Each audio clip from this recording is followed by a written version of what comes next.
یہ میں نے حوالے سے اس لیے پڑھا ہے کہ حضور نہیں، حضور کے غلام بھی آتے ہیں، اور یہ لکھنے والے لوگ عام قسم کے لوگ نہیں تھے، اپنے وقت کے امام تھے، ان کی کتابوں کے سند امام ہیں۔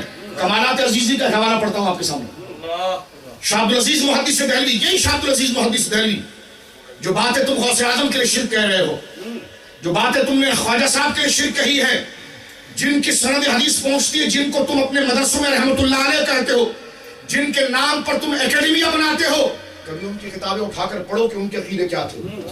شاہ عبدالعزیز محدث دہلوی کے کمالات پر مسلم آپ کے تلامذہ نے مرتب کیا ہے، فرمایا کہ شاہ عبدالعزیز صاحب جب حافظ قرآن ہوئے نا تو آپ دہلی کی جامع مسجد میں، جس طرح آج امریکہ کے اندر سخت سردی ہے، شاہزی صاحب قبلہ نے دروازہ بند کیا ہوا، مسجد میں سب گرمی ہے، اس طرح دہلی کی جامع مسجد میں شاہ عبدالعزیز محدث دہلوی نے مصلی سنانا تھا، دل تھام کے سنے گا، مصلی سنانا تھا۔ کمالات عزیزی میں دیکھیے آپ، اور یہ طے شدہ مسئلے، یہ امام احمد رضا نے نہیں لکھا، یہ شاہ صاحب کے تلامذہ نے خود لکھا ہے، قبول کریں آپ۔ اب سنیے میرے دوستو، مسجد بند ہے، شاہ عبدالعزیز محدث دہلوی مصلی پر آنے والے ہیں، محراب کے راستے سے جا کر آپ وضو فرما رہے ہیں، مسجد بند ہے، سخت سردی ہے، اتنے میں صفیں لگی ہوئی ہیں، نماز شروع ہونے والی ہے، اس اسنا میں کوئی بندہ دروازہ کھولتا ہے، شاہ عبدالعزیز موجود ہیں، لوگ مڑ کر دیکھتے ہیں، آ رہے ہیں، آپ کون؟ ابو ہریرہ ہوں۔ حضور یہ مسئلے طے شدہ ہیں، اہل سنت اہل حق ہیں، میں نے میلاد پر تقریر نہیں شروع کی ابھی، ذہن سازی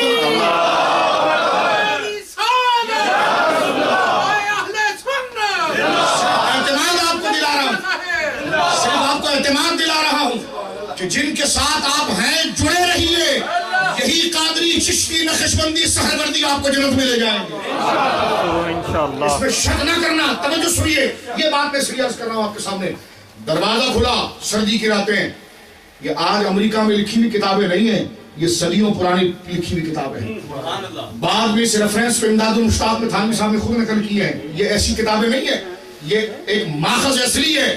دروازہ کھلتا ہے سردی کی راتیں مسجد کا، کہ عبدالعزیز ہیں، کسی نے کہا جی وضو کرنے گئے، آ رہے ہیں مصلی سنائیں گے، آپ کون؟ ابو ہریرہ، دہلی کے اندر ابو ہریرہ، لوگ کہتے ہیں ہم حیران ہیں، وہ دور بات کر رہے ہیں اور لگتا یوں تھا جیسے ہمارے سے بات کر رہے ہیں، مسجد ان کی آواز سے گونج رہی ہے، کہتے ہیں میں ابو ہریرہ ہوں، انتظار کرو رسول اللہ آنے والے ہیں۔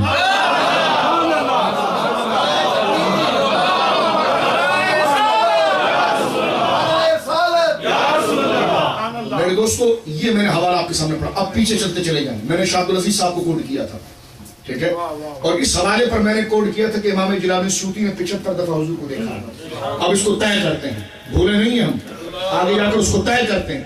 صرف مسئلے کو کھولنے کے لیے میں نے آپ کو بتایا کہ بزرگان دین کرم فرماتے ہیں، آتے ہیں، بلکہ واضح طور پر یہاں تک لکھا ہے کہ مولوی اسماعیل دہلوی صاحب جنہوں نے اس فتنے کی بیج ڈالی تھی، وہ خود لکھتے ہیں کہ جب میرے پیر سید احمد رائے بریلی بالغ ہوئے تو بغداد سے غوث اعظم کی روح چلی، اور بخارا سے شیخ بہاءالحق نقشبند کی روح چلی، دونوں روحیں چلی اور دہلی پہنچی۔ میں نے کہا ایڈریس کیسے پتا چلا؟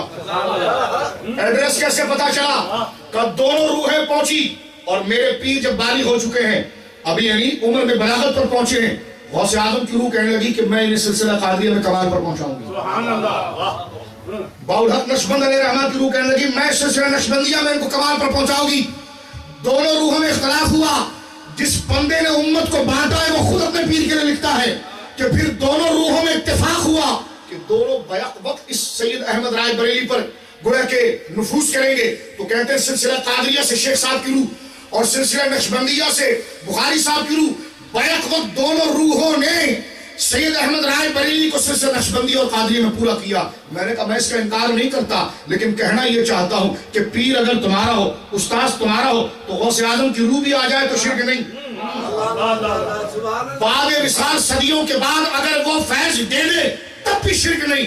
مولانا جھگڑ نہیں رہا، لیکن یہ بتا رہا ہوں یہ بات ہے تو ایسی، چھپ چھپ کے آپ بھی اس کا اقرار کر رہے ہو۔ میں یہی کہہ رہا تھا کہ جو مسئلے مسلم ہے اس کو چھیڑے نہیں آپ، جو مسئلے مسلم ہے اس کو چھیڑے نہیں، تاکہ نوجوانوں کو آگے چلنے کا موقع ملے، آگے چلنے کا بولیے موقع ملے۔ اب آئیے میں پیر محلی شاہ صاحب کا حوالہ آپ کے سامنے پیش کر رہا تھا، اور میں نے سرکار پیر محلی شاہ صاحب کا حوالہ اس لیے دیا تھا آپ کو، نام آپ کا یہ لیا کہ الحمدللہ آج ان کا عرس پاک دیا، اور اگر بزرگوں کی کتابوں کا نام لیا جائے اور نام لینے کے بعد بزرگوں کا کتابوں کا نام لے کر ان کا حوالہ نہ دیا جائے تو یہ بہت بڑی محرومی ہے۔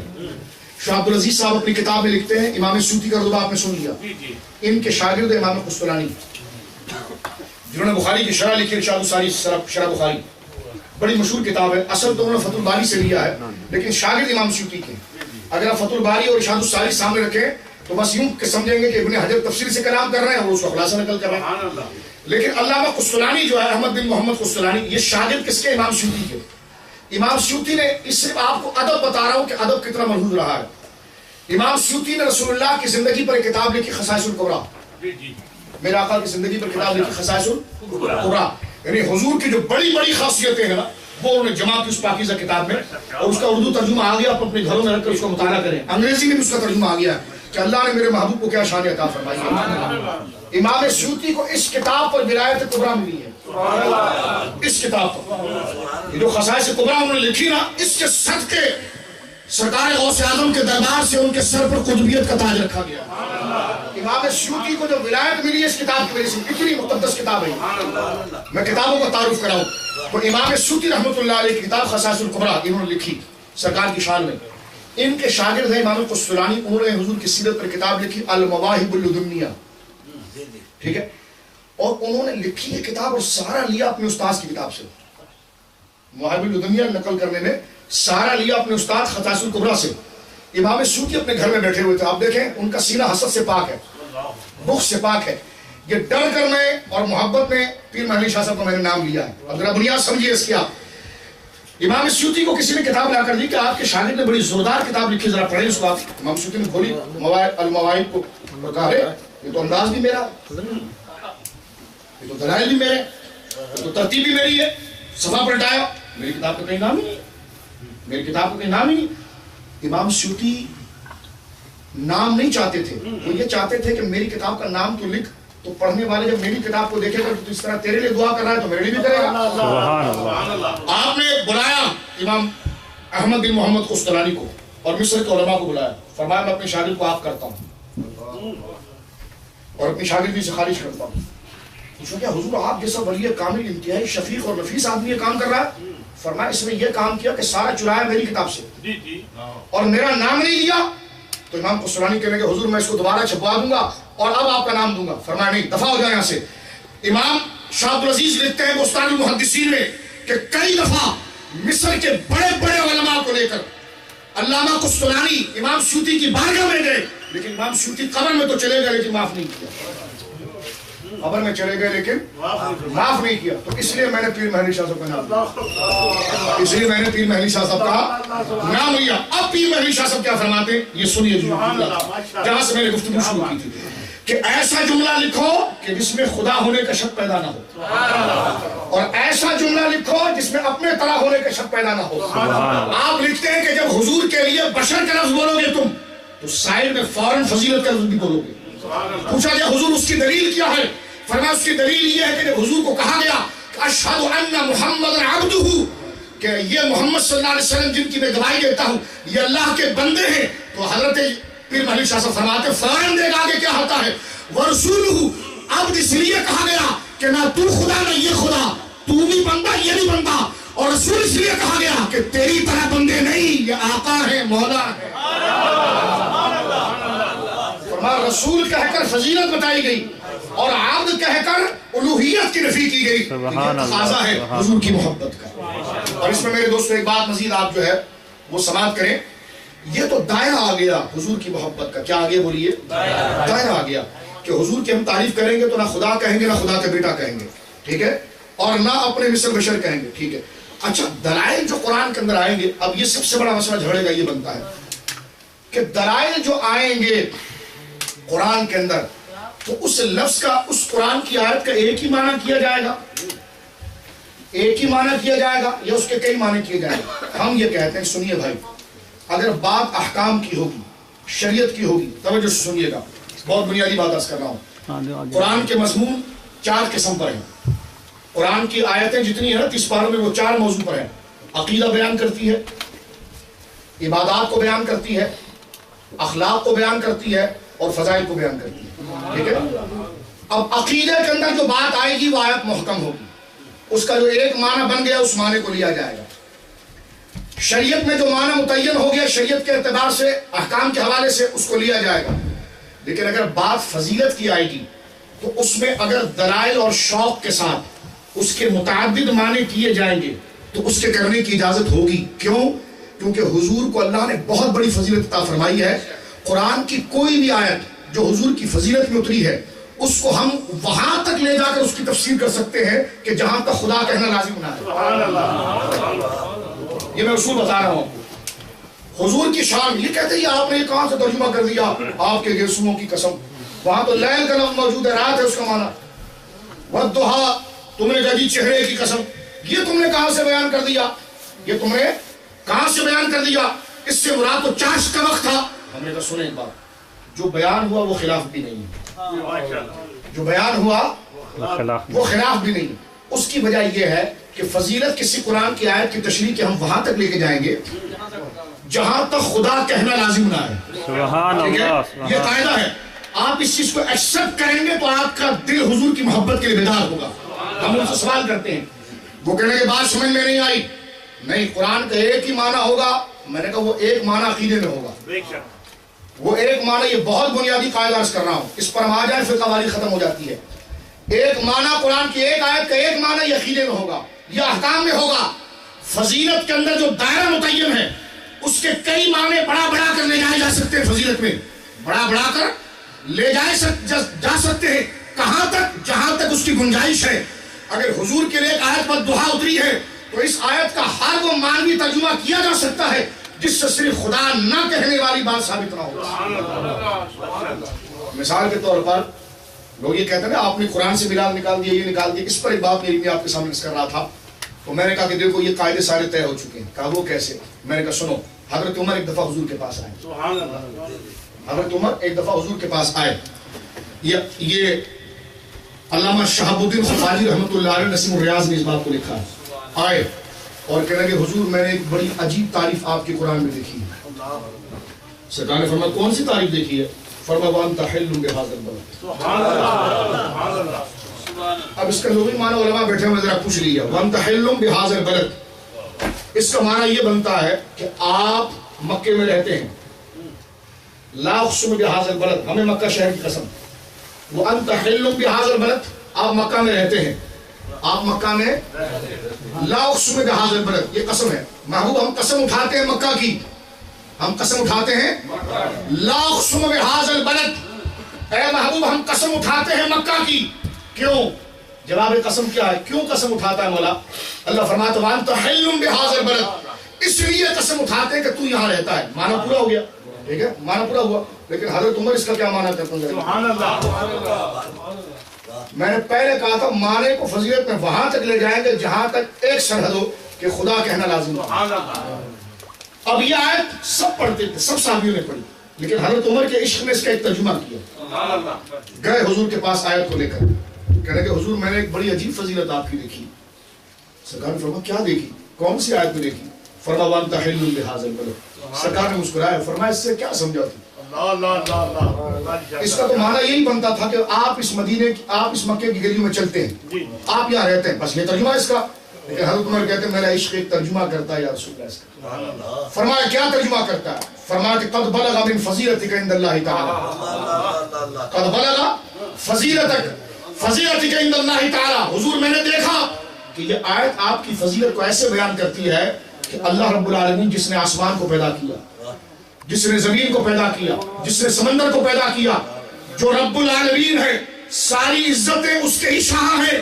میں اس آیت کو دیکھتا ہوں وَأَنْتَ حِلٌّ بِهَذَا الْبَلَدِ، تو میری آنکھیں اور میرا وجدان، میرا عشق اس کا ترجمہ یہ کرتا ہے کہ وَأَنْتَ حِلٌّ بِهَذَا الْبَلَدِ، یعنی الْأَخْصَرُ بِتُرَابِ قَدَمَيْكَ، کہ میں اس کے یہ ترجمہ کرتا ہوں کہ محبوب جہاں تیری تلیاں رکھتی ہے، تیری تلیوں کی نہیں، اس کے نیچے جو مٹی رکھتی ہے، میں رب اس مٹی کی بھی قسم اٹھاتا ہوں.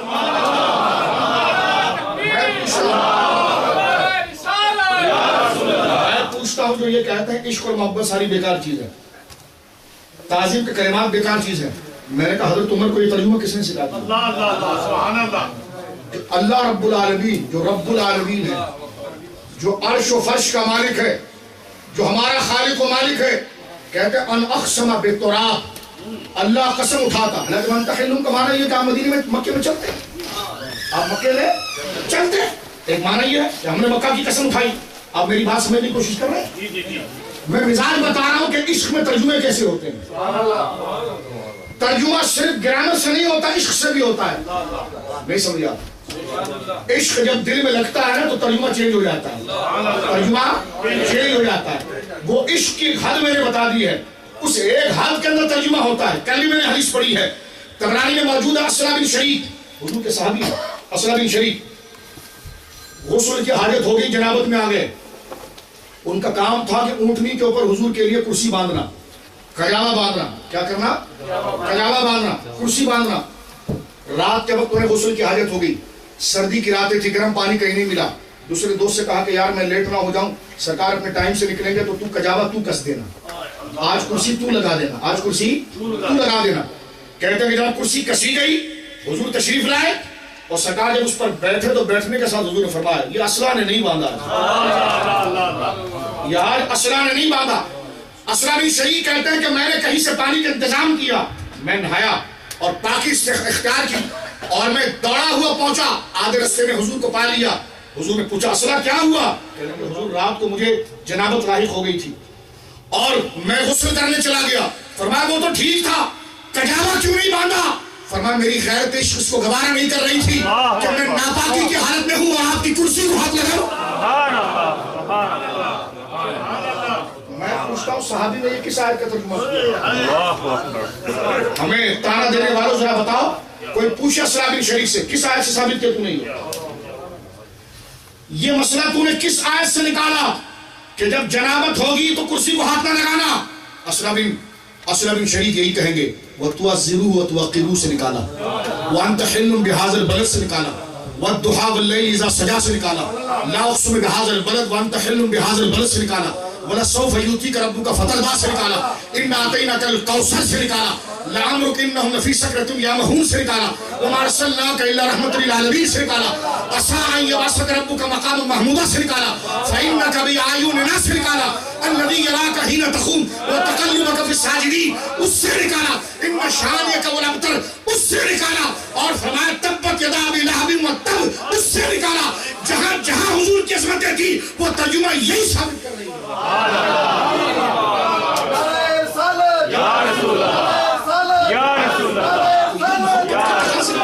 محبت کے تقاضے ہوتے ہیں۔ کل میں نے ایک روایت اور بھی پڑھی ہے بخاری شریف کی، کہتے ہیں جی آپ نے یہ کھڑے ہونے کا تقاضا کہاں سے نکالا؟ ہم نے کہ قرآن کے اس حکم سے نکالا کہ محبوب ساری عزتیں ہم نے تمہیں دی۔ کھڑے ہو کر سلام پڑھنے کا تقاضا تم نے کہاں سے نکالا؟ میں نے کہا جہاں سے اسرا بن شریک نے نکالا تھا، جہاں عثمان بن عفان نے نکالا تھا۔ عثمان بن عفان میدان میں ہاتھ اٹھا کر کہتے ہیں وَلَا مَسَسْتُ يَدِي عَلَى فَرْجِي مُنْذُ بَائِعَةِ رَسُولِ اللَّهِ۔ عثمان غنی لوگ کہتے ہیں جی نبی سے نماز لو روزہ لو، میں نے کہا نماز لو روزہ لو لیکن اس پر محبت و تعظیم کا رنگ چڑھاؤ، محبت و تعظیم کا رنگ چڑھاؤ۔ عثمان غنی خلیفہ اسلام کہتے ہیں وَلَا مَسَسْتُ يَدِي سیدھا ہاتھ اٹھا کر کہتے ہیں وَلَا مَسَسْتُ يَدِي عَلَى فَرْجِي مُنْذُ بَائِعَةِ رَسُولِ اللَّهِ۔ فرماتے جب پہلی دفعہ میں آپ کے ہاتھ پر مرید ہوا تھا اور رسول اللہ کے ہاتھ میں یہ ہاتھ دیا تھا، رب کعبہ کی قسم اس کے بعد یہ ہاتھ قرآن پر تو لگا ہے شرمگاہ پر کبھی نہیں لگا۔ میں پوچھتا ہوں پوچھئے عثمان غنی سے کون سی آیت سے آپ نے لگایا؟ اگر وہ ہاتھ شرمگاہ پر لگ بھی جاتا تو کیا توہین تھی؟ فرمائے تو فقہی ترجمہ ہے عشق میں تو توہین تھی، عشق میں تو توہین تھی۔ کوئی عثمان غنی رضی اللہ عنہ سے پوچھے، ہم سے لوگ پوچھتے ہیں انگوٹھا چومنے کا مسئلہ کہاں سے نکالا؟ میں نے کہا جہاں سے حضرت عثمان غنی نے نکالا، جہاں سے اسرا بن شریک نے نکالا، جہاں سے اسرا بن شریک نے نکالا وہاں سے میں نکالا۔ بخاری کو اٹھا کر دیکھیں کتاب الصلاح۔ گدھے کے پیشاب میں کبھی خوشبو ہوتی ہے؟ بولے گدھے کے پیشاب میں کبھی خوشبو ہوتی ہے؟ سرکار جس جانور پر سوار ہوتے تھے جو گدھا تھا یافور شریف، سبحان اللہ، یافور شریف سبحان اللہ. صحابہ اس گدھے کا بھی ادب کرتے تھے. یہ نماز پڑھیں، داڑھی رکھیں، پگڑی باندھیں.